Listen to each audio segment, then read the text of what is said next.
Good afternoon and welcome to Conversations on Showing Up for Kids. My name is Tim Markle. I'm director of the Southern Regional Center for Children and Youth with Special Healthcare Needs. We're out of the Waisman Center.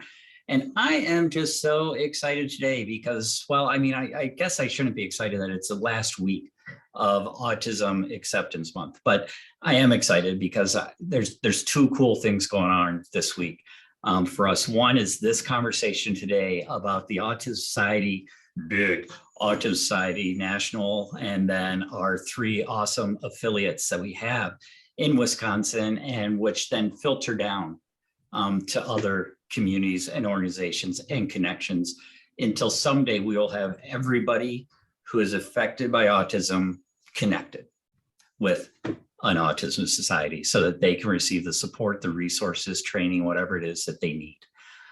So today we're going to be talking with Bob Johnston, who's a parent and a member of the board of directors of the National Autism Society, which may be called Autism Society of America. I don't know. So Bob's going to tell us what they're called. It just may be the Autism Society, as in my dad graduated from the Ohio State University. So maybe it is just the Autism Society. But then I also hope that y'all will make space and come back tomorrow at noon, where we'll be talking with Lola Dada Ali, founder of Not Your Mama's Autism, and she's going to be joining us. She's a speaker, writer, and podcaster, and we're going to be talking about brokering hope tomorrow at noon. So I really hope that you can join in the conversation with Lola and I. So I'm hoping to have a great conversation today. I have invited some people on to join us to talk about it, but that doesn't mean y'all can't join the conversation. So as just introduce yourselves really briefly. We'll end with Bob. Rochelle, if you could just introduce yourself really briefly. Hi, I'm Rochelle Chaffee. I'm the brand spanking shiny new executive director for the Southeast Wisconsin region, which means I don't know what I don't know, but I'm learning fast. So that's who I am. Hi. Welcome. Kirsten. Hi, I'm Kirsten Cooper. I'm the executive director of the Autism Society of Greater Wisconsin. Awesome. And we have also invited Kirsten, who's another Kirsten, who is the executive director of the Autism Society of South Central Wisconsin. But have no fear, I can pull double duty and I can put on my board of directors hat for the Autism Society of South Central for when we talk about the different autism affiliates. But hopefully she'll be popping on. And then our esteemed special guest, Mr. Bob Johnston. How you doing, Bob? I'm doing good. I'm not comfortable with this esteemed sort of activity here. Okay. Well, you don't want me to call you a degenerate. So I guess something in the middle. So how about my friend and colleague, Bob Johnston? Thank you. It's good to be here. I kind of share Rochelle's position in that I'm relatively new to this position, but I'll try and fake it as well as I can. Well, the first thing I like people to try to understand is that, you know, what people know is when they get in contact with usually their local autism affiliate. But all these affiliates are part of this larger organization called Autism Society. How is that set up, Bob? How is this all run? That's a good question. We're kind of in the midst right now of developing a good comprehensive answer to that. I guess it's called the Autism Society of America, but then there are individual affiliates that here in the state of Wisconsin cover 3 different areas, but we have affiliates, 71 different affiliates in 35 different states, I think it is. Kirsten Cooper is probably a little bit more up on that than I am because she's been more involved with the Autism Society from that standpoint. But you know, our objective, I guess, is to try and be a resource at all levels, whether it be a national level or the affiliate level, all the way to the individual level, to provide some level of connection to make sure that people that are affected by autism get the support that they need when they need it. And we're kind of in the midst of a 3-year strategic plan to be able to identify kind of 5 different strategic areas that would include affiliate relations, all the way up to national programs and marketing and branding and technology and things like that. So What we do is really try and be a resource on all levels, nationally and locally, to the individuals and families that need the support, and we want to be able to provide that support when they need it. So we're looking at a lot of different things to be able to provide that level of support. So Bob or Kristen or Rochelle, can you give us an example about how the affiliates interact with National? What sort of support that National provides for the local affiliates? You want me to take it? I'll start, but I'm sure that Kirsten will add because I'm learning. We have found really an enhanced level of support in the last year and a half, I would say, with National. They're really bringing us together as affiliates, trying to create and provide more structured programs that we can all take and share across the state that have the same look, feel, messaging, and really the same goal. We have a couple of wonderful programs that have been rolled out that I know that Kirsten and myself are taking advantage of, and that's our VEI program, which is sensory sensitive or sensory friendly vaccine clinics and education surrounding the COVID-19 pandemic and the additional supports. That's just one massive program that National has shared and rolled out across the affiliate network for us to utilize and take advantage of. Hey, Tracy, sorry. That's my girl from Board for People from, sorry, I'm getting way late here, but so that's just one example of one of the new programs that National has offered for us. There's a plethora of others. So Kirsten, if you want to throw in one as well, I know we both are really excited about the VEI program that National has provided to us to offer to across the state. And I'm thinking of others, but I'll let you jump in and share one as well. Well, I think in addition to program support, one of the great things about being part of a national network is that we can turn to the Autism Society of America for support and guidance when we need it. So, you know, whether we have a question about nonprofit administration, or maybe we have a question about program development, we can go to the national office and they will either answer our question, or they can connect us to another affiliate within the nationwide network that we can talk to that has had some experience. And I think being part of this network is just very valuable because we can talk to other leaders that are developing similar programs. We can brainstorm together, troubleshoot together, and it's been really great. Another thing I would mention. Oh, sorry, Bob, go ahead. Go ahead, Rochelle.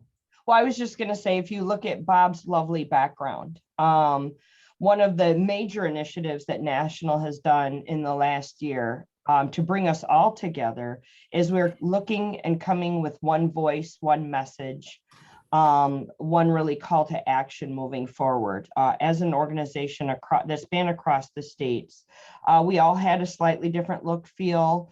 So they've really done a wonderful job, spent extensive time really bringing us, the affiliate network, together.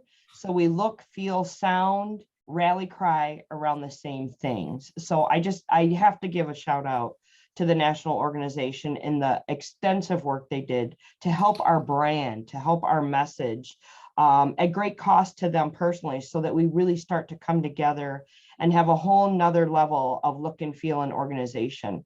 And that was really spearheaded and led by the wonderful national organization. And that deserves a huge shout out. Thank you, Rochelle. That's nice of you to say that. Yeah, when our president, Chris Banks, started, he received a lot of feedback from the initial affiliates regarding brand messaging. And I kind of grew up in a brand world with my family's cookie business, but having that consistency of message and that consistency of service is really appropriate and very important. I can think back to our most recent board meeting where we were talking about brand consistency and consistency of consumer experience. And the example was given that when you walk into a McDonald's here in Milwaukee, you get a very similar experience as if you walk into a McDonald's. And when we were in Beijing, I walked into the McDonald's there and it was the same experience. And I think it's really important that we have that kind of unified brand But we're looking at 5 different kind of strategic areas of focus, and that marketing branding is a big one. The new statement of the connection is you, I think, speaks to what both Kirsten and Rochelle are talking about. That connection can be seen on a national level. We want to try and connect the affiliates through various technology that we're looking at developing through the website and things like that. But then we also want to be able to provide connection for the affiliates to each other, and ultimately to the children and to the family that are affected by autism. So that new positioning statement of connection is you is really very important in carrying that new brand of interwoven fabric at all levels, to make sure that there is a connection, an interconnection of the relationship between Autism Society of America, the local affiliates, and then the families and the individuals that we serve. But we're looking then at developing a much more authoritative source of autism-related services domestically and internationally. The internet is open to everybody in Europe as well, and we want to be able to provide a good resource from that standpoint. We're looking at a number of different areas: database and technology, advocacy, national programs that you spoke of a little bit, and then the affiliate relations. So in terms of database and technology, we're developing a much more cost-efficient, long-term systems architecture sort of blueprint that will effectively streamline and utilize data much more efficiently. We want to be able to create a digital and structural audit of our current system and data capabilities that will identify more nationwide solutions and opportunities that we can incorporate into our future development. But we're in the midst of a 3-year implementation plan, and hope to pursue a network adoption of lots of activities from a technology standpoint that will provide connection to the families and the individuals, but also to the affiliates, and then the affiliates back to ASA. In terms of advocacy, we're looking at kind of 3 different areas, I guess you could say. We kind of refer to it as the Justice Center, but the Autism Society, or the Autism Center for Empowerment, Advocacy, and Justice, will address important issues surrounding safety, education, employment, general well-being of individuals with autism. We want to be able to provide assistance to the local affiliates as they serve the areas that they are responsible for. And then law enforcement and first responder training and employment programs that can be coordinated and developed nationally, but then implemented on a local basis. The national programs that we're in the midst of right now, some are being implemented: the vaccine program that Rochelle and Kirsten spoke about, law enforcement and first responder training. Like I said, one that I'm really kind of getting more active in right now is our water and wandering safety program. Many families are very concerned regarding swimming in water. I think, just about every summer we get a story in the news about a child that wandered away from home and unfortunately is found at the bottom of somebody's pool or pond or something like that. So we're putting together a water and wandering program, which fits in real well with the product that my wife and I invented. And we're working with a significant swimming retailer, Kiefer, who we licensed our product to. And then through them, we're working with YMCAs and all sorts of different organizations and outlets to be able to provide water safety education to kids so that they can learn how to swim and be more safe around the water.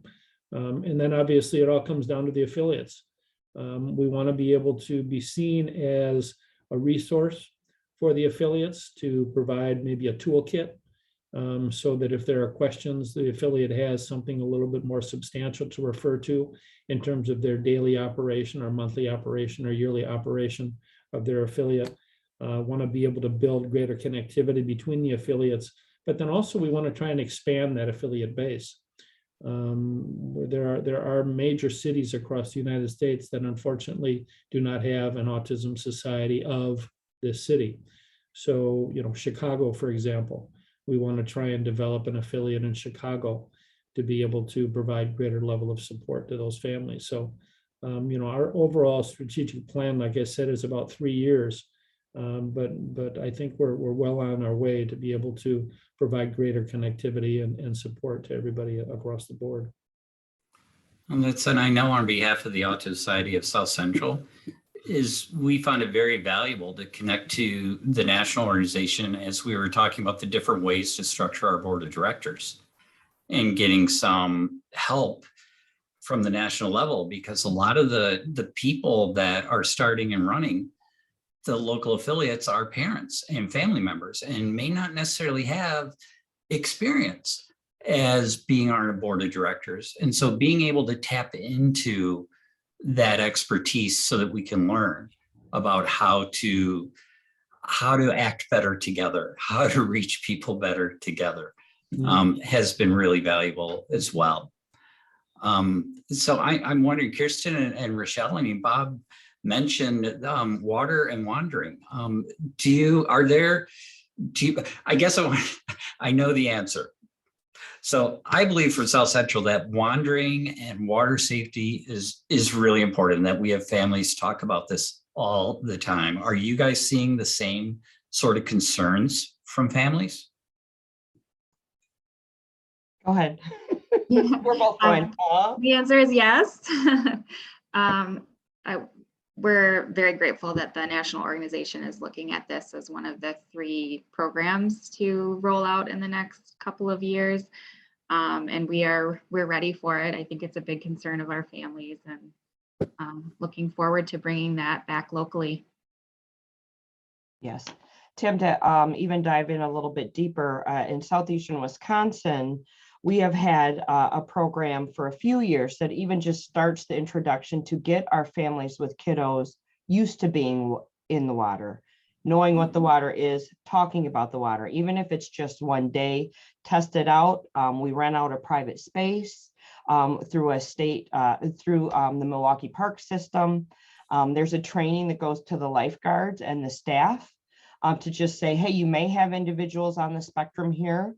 Don't overreact if they're in the pool. Don't overact if they're testing out the water. This experience is brand new for them. But it's really, we can't do it the justice with one day. So our conduit started with just providing families an opportunity who may have been hesitant.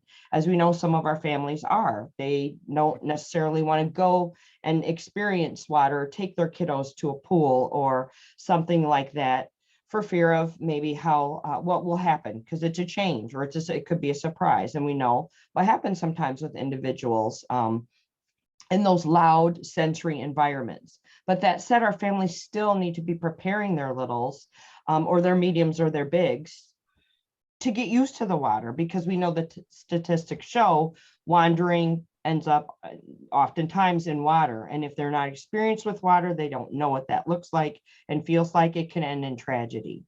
So we really needed to focus and make this program much larger. I can't wait for it because I feel like we've been putting a Band-Aid over it, really, at this point, but giving the parents an opportunity to at least start to think about having their child in that environment.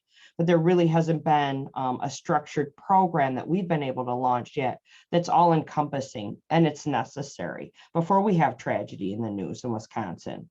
I think that this is going to be a fabulous program, and it'll dovetail and really take that little basic that we're doing to a whole nother level. So I personally can't wait for this one. Well, it's one of the leading causes of death in autism is drowning. And it was really, largely the driving force behind my wife's idea to create Paddler was, I grew up on the water and in the water. And we were giving Harley swimming lessons at St. Francis in South Milwaukee. And I went walking into the water next to him, and pretty soon all he could see was the tip of his nose. And clearly he loves the water. Most kids with autism like the water because of the uniform compression that it puts on their body. They just don't know how to react to it. And so Jody initially came up with the idea for Paddler to take some pool noodles and strap them together. And I would take Harley out to the local pools, and there were kids, autism and non-autism, coming up to him to take it off. And parents were wondering where it was and where did I get this and all that. And if it wasn't for my wife pushing and pushing and pushing, I don't know that we ever would have done anything with it. So, she gets a lot of the credit. But eventually, we got a patent on it and licensed it to Kiefer. And, Kiefer is this huge national, international swimming company that, when we approached them with the idea for Water and Wandering, it turns out that the president's son, a week or so before that, was just diagnosed with autism. And the timing was great from that standpoint. We want to make sure that, we're providing value, that they're not seen as doing something specifically for his son. But, this is a huge concern nationally, internationally. And we feel very fortunate to be able to work with Kiefer. We're going to develop a sort of a package, if you will, of 3 or 4 different items. Kiefer, the namesake Adolf Kiefer, won the gold medal in the 100-meter backstroke back in the Jesse Owens Olympics. He is the first person in the world to swim the 100-meter backstroke in under a minute and won the gold medal at the Olympics. After he retired, he started this company called Adolf Kiefer and Associates. He invented the kickboard, the nylon swimming suit. Excuse me, I'm turning off my phone here. The nylon swimming suit that Speedo engineered, that was largely introduced by Kiefer. If you go to a swim meet, you see those lane markers. Those are patent developed by Kiefer to reduce turbulence in between the racing lanes in a pool. I mean, they are the innovators in the swimming industry. So to be able to work with them and develop some products that we can then take to market to help, along with some collateral material for teaching and things like that, it's going to be a very in-depth, comprehensive program that hopefully is going to save a lot of lives and make it a lot better for a lot of kids with autism. We're already in initial conversations with the YMCA and various swimming outlets. We've had probably 4 or 5 meetings with Kiefer now. They're definitely in. They're going to introduce us to other manufacturers and providers in that space so that we can build a good national program. And then we'll consistently come back. This will be part of the national marketing plan, the annual plan. So, these aren't just one-off kinds of things. They will be consistent elements on our national marketing plan so that every year we can drive the message that much farther and help that many more families. And what I like is it's a very proactive approach to safety. Mm-hmm. It's acknowledging that, yes, there are problems, yes, there are differences, but there are also solutions. Mm-hmm. And that if we can plan ahead and if we can work with safety plans and if we can work on skill building, then our kiddos and adults are going to be a lot better off. Yeah. They're going to be kept safer, and that's what we want. And I really like that multi-layered approach. Well, and that comes back to the connection. The connection is you, and it's all of us on this call and then some, to be able to provide a level of support that perhaps needs a little bit more reinforcing in a lot of different areas to families to make life that much better and that much easier for all the families that are affected by it, and that they're getting the support when they need it now. And that brings up a fantastic point in my mind, and that's, I know that originally when autism started to really hit people's consciousness and started to hit the national and international landscape, a lot of the focus was on families helping their children and therapy for the children. But gosh darn it all those children grew up. Yeah. And so now I know that, I know South Central, but the affiliates and also national is not only are you having to talk to parents and families and this first diagnosis of a young child or a school-age child, but we're having adults diagnosed with autism as well. What sort of initiative or ideas or involvement are the Autism Societies having with adults that are on the spectrum? Well, the employment program, I think, is pretty significant in that regard too. There's this saying that kids are falling off the cliff being the supports through Medicaid and various government supports that the kids get up until 18. But then what happens when those kids age out of those supports and fall off the cliff, so to speak? And we're developing national employment programming. We've had meetings already with cabinet level officials to help develop strategies from an employment standpoint and adult care sort of standpoint too. And we're starting to see a lot of local residential development too. Over the years, I've had conversations with dozens of people and families. I was just in a conversation last week actually with one of your board members, Rochelle, who is trying to develop a residential program. More and more, we're hearing that in the local community, and we're glad to be a part of that growth. Tracy, did you have a question regarding that before I answer some additional or add some additional? I have a question kind of in general, and I don't know, because this is probably something I necessarily didn't think of for autism, but I think it's definitely very important. So that opened my eyes for sure. But I'm wondering then, what kind of training are some of the providers of like CLTS then given for this kind of a swimming or, working with children that have differing needs? Because I think that's another big component of this is how do we train the people who are in the communities working with some of these kids through some of the programs or the waiver programs that the kids are using? Well, understand that we know we're going to do the program. The program has not been completed, so to speak, to be rolled out to the local affiliates, okay? But I see a definite area of involvement, through the state programs. Personally, I'm on the Governor's Council for Autism, and so I'm in regular monthly communication, quarterly communication with many people that are part of DHS. And when the time is right, we'll be getting in more in depth and talking to Nicole Miller and everybody there at the council to make sure that they're informed and supportive of this kind of an effort too.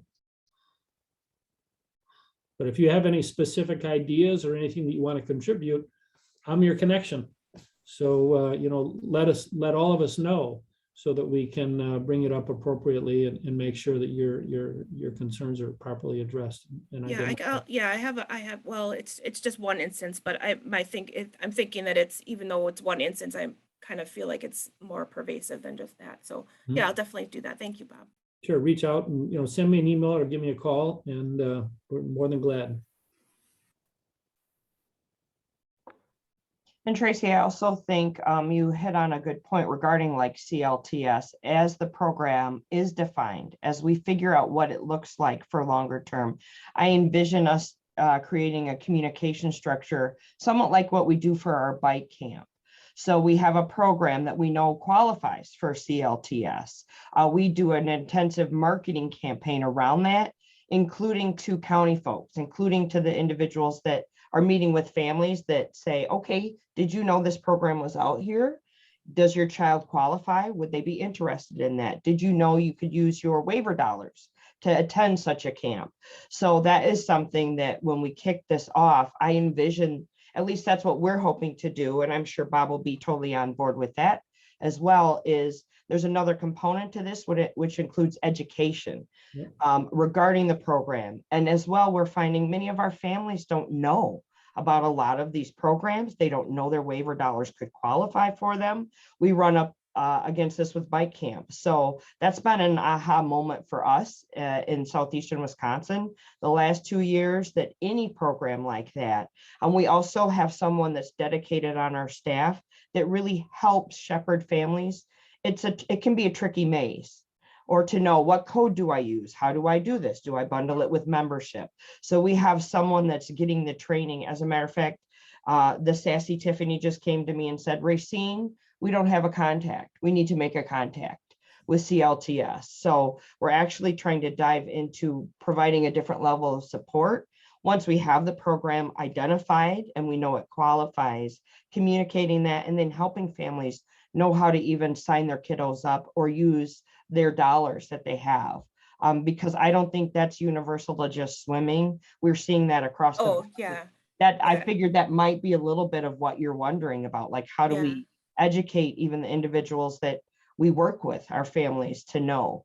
So that's another component that will hopefully be included as we roll out this program. Good. No, that's Yeah. good. And I think, well, I think too with CLTS, and we do a lot of that here with our families as well, is, getting them on board because they're little, we got the little ones. And so, I mean, and I actually have just been appointed to the CLTS board for the state now. So I feel like that's good. So if you need anything, I can hopefully say something there for that. But I do believe that families need that opportunity to at least know like what kinds of things and how to connect them with those things, because coding is a huge issue.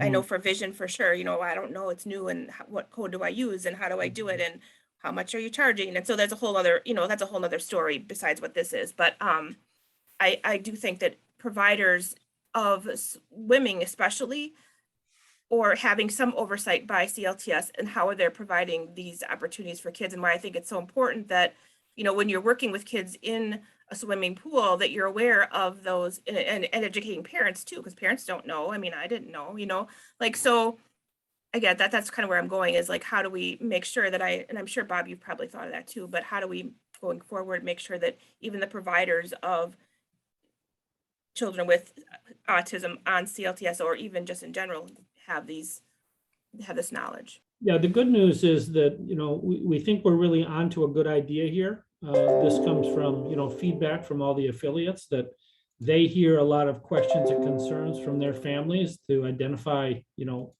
swimming and water safety and stuff is a significant concern. Sometime about this time of year next year is when we're really going to be rolling it out. This isn't something that we're looking to initiate tomorrow. There's a lot of planning and meetings and organization that goes into this to really make it good and effective on a national level as well as on a local level. So we're trying to take as much time as we can to properly investigate all of the different areas, CLTS being one of them, YMCA's being another relationship, other swimming play. I mean, there's so many different areas that we need to touch and make sure they are properly informed. Poor Allie Tashi at the national office is overrun with this is just one program. But she is very detailed. Everybody is very detailed in wanting to make sure that we're touching all the bases and making sure that we're communicating this the right way to the right people to make the best impact. And like I said, to a certain extent, this is still kind of a learning experience. We'll roll it out next year. And I'm sure that, as we look back on next year's experience, we'll find ways to be able to do it more efficiently in years to come. So we're trying to learn as we can, but, we're not going to learn everything in this first year. We're going to continuously improve it and update it. And 5 years from now, we'll be doing things more efficiently than we are, in the first year. And to Tim, to get back to the original question that you asked as well, which was regarding supports and additional services for adults on the spectrum. Bob covered employment, which I know Kirsten, and Rochelle will all echo that we do get significant calls, significant concerns about employment for adults on the spectrum. So that initiative, I think, having national spearhead that, hopefully it will also trickle down and provide program services and connections that the affiliate group can use. All 3 affiliates also provide support groups. I think we could speak to the fact that socially, providing a safe space for adults on the spectrum to feel comfortable, where they don't have to mask, where they can be themselves, is something that all 3 of us affiliates come together and have recognized as a need to offer across the state. I was also even thinking of a shout out to the Wiseman Center and the handsome and talented Tim Markle, who brought us all together with Love on the Spectrum. The movie presentation that we were able to offer to subgroups, our different groups, primarily, I think 2 of us, or maybe even all 3 of us, we wanted it to be for our adults on the spectrum, a special viewing and panel discussion for them. That just happened this month. I think advocacy is an opportunity for and as my affiliate. And also Kirsten has really spearheaded this. She's really done a lot of the heavy lifting in the Capitol. And in the last few years, we've been able to really provide a microphone, a voice to adults on the spectrum, to give them that platform to really be able to speak on their own, not having us represent, Tracy, you probably will get a kick out of that. That was a life lesson that came out of our work that we are doing with people with developmental disabilities. So I think for adults on the spectrum, and Kirsten, jump in if I'm missing something, but we all have identified that that is a group that needs additional support. We're trying to rally behind that. I can tell you another initiative that we're looking at. We do have recent diagnosis or new to autism presentations for individuals right now, including a wonderful Next Steps book that focuses on families that are getting that diagnosis early. We're seeing an influx of individuals that are getting that diagnosis as adults.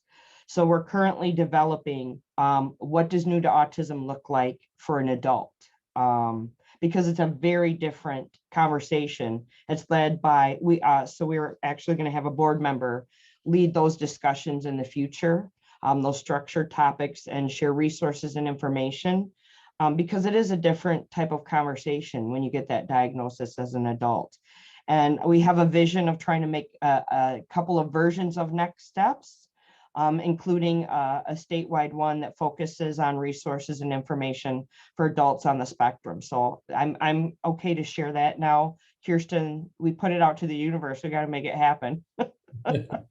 So we're looking to come together and create a resource. That's a phenomenal resource that's unique to the state of Wisconsin, but we've recognized, and I'm talking a lot. So Kirsten, I'm going to turn it over to you in case I'm missing a few other things as well.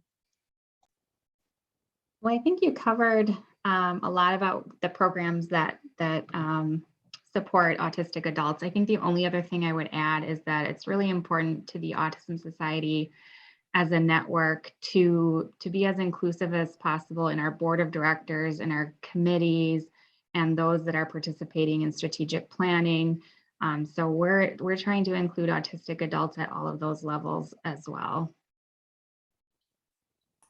And then with the Autism Society South Central, in addition to all those things, which totally agree with, and I'm totally excited to figure out. I mean, I agree, that question of, I just got diagnosed as a 30-year-old. What does that mean? I think is a really great question to come together and answer.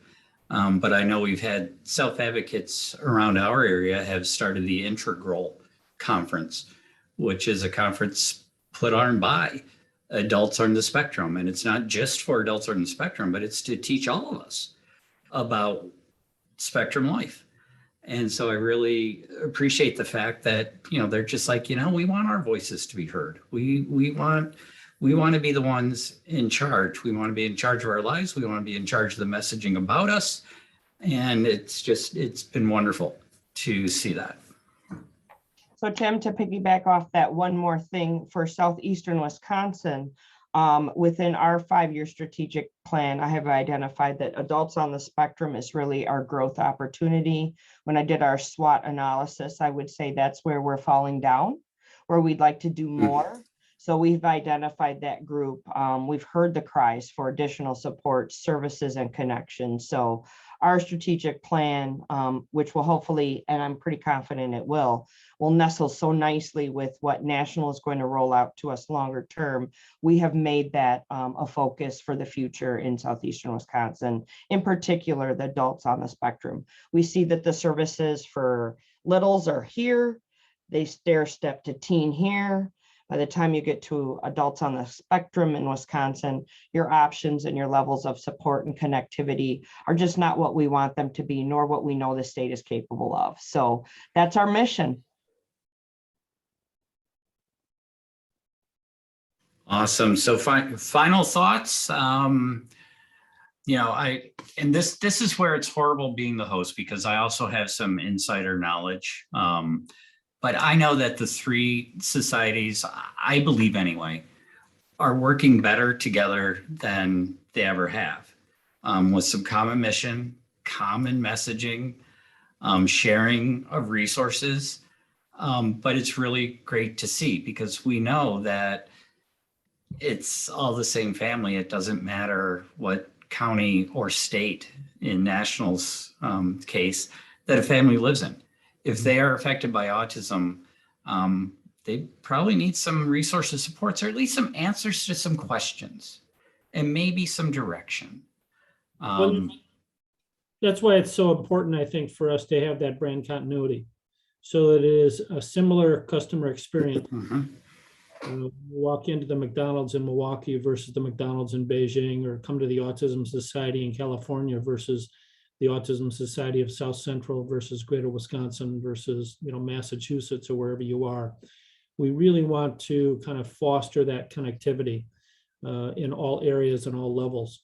The website that we're looking at is going to be a big step towards greater connectivity that will give the end user, the family, the individual, that much more access, as well as access between the affiliates to the national and to themselves, or between themselves. It's Chris Banks, our new president, has really, I think, energized some real significant developments that I'm really excited about for the future, and were a big reason why I accepted the position to join the board. I really like Scott Badish, the old director, was great, did a lot of wonderful things, and I think that Chris is going to continue to extend that. It's really kind of an exciting time to be part of it, because I think that, yeah, there is a greater level of connectivity, I guess you could say, between the affiliates. And it's really fun to see that and be part of the growth that is occurring now. And also, Tim, I'd like to add that we found through COVID, through this experience, that the world of virtual is not as scary as we thought. So we're questioning as affiliates, why am I doing trails? Why is Kirsten doing trails? Why is Kirsten doing trails? If we're going to keep some of these platforms virtual for the future, maybe we can come together, have the same synergy and that same energy, but not duplicate efforts. So I think if I can ever get my schedule to settle down, we're having monthly affiliate meetings again, which to really just try to leverage our strengths and come together and have programs that are across the state will benefit everyone. So if you have a teen in transition, that's not unique to Southeastern Wisconsin. That's not unique to Greater Wisconsin. So we want to work harder, smarter, not harder. So we're looking at trying to do that. I love, I think Tracy said power in numbers. Yes, we want power in numbers. We also want to share the work. So, and reap the benefits and really have that same messaging across our state. So I'm excited to work on trails is the next one that we're like, why are all three of us doing this? Maybe we could do this together smarter. So that's what we're looking at as well. Love it. Kirsten, any final thoughts before we let you get back to, just so you guys know, Kirsten's in the final stages of a state, what is a conference sponsored by the Autism Society of Greater Wisconsin that invites families all across Wisconsin to come together, to learn together, to grow together, to share together. It's really a gathering place for all families in Wisconsin. And I know she is anxiously waiting to get back to planning the final details for that conference. Yes, I'm very excited to be back in person for this conference on Friday and Saturday. But my final thought is just that being on this call with Bob, Rochelle, working with Kirsten and you, Tim, it's all just very exciting. I think the future is bright for the Autism Society, and look forward to the things that we can do together. Tim, thank you very much for putting this together. You're muted, Tim. I will let you have the last word, Bob. No, I don't want the last word. I want you to have No, no, it's all yours. No, okay, then I'll close it. I want to say thank you to you. It's been, I don't remember exactly how many years ago that I met you, but it really is a great relationship. And I really appreciate what you're doing for us here today, what you do for the autism community across the state, what you do for the individual families, and all the things along the way to be able to help increase our voice. You are a connection. You are a very valuable connection. And I know I'm one of many people that voice that, but I look forward to seeing you on Friday and Saturday in the Dells. It really is nice, everything that you're doing. Thank you. Well, thank you. And I mean, you guys know how much I love the work that you're doing. I know that you're passionate about it. And I thank you so much for all that you are doing. So thank you very much. I will let everybody know who is registered that this recording is then available. But thank you so much for being here today. Have a great afternoon. Thanks, Tim. Thank you.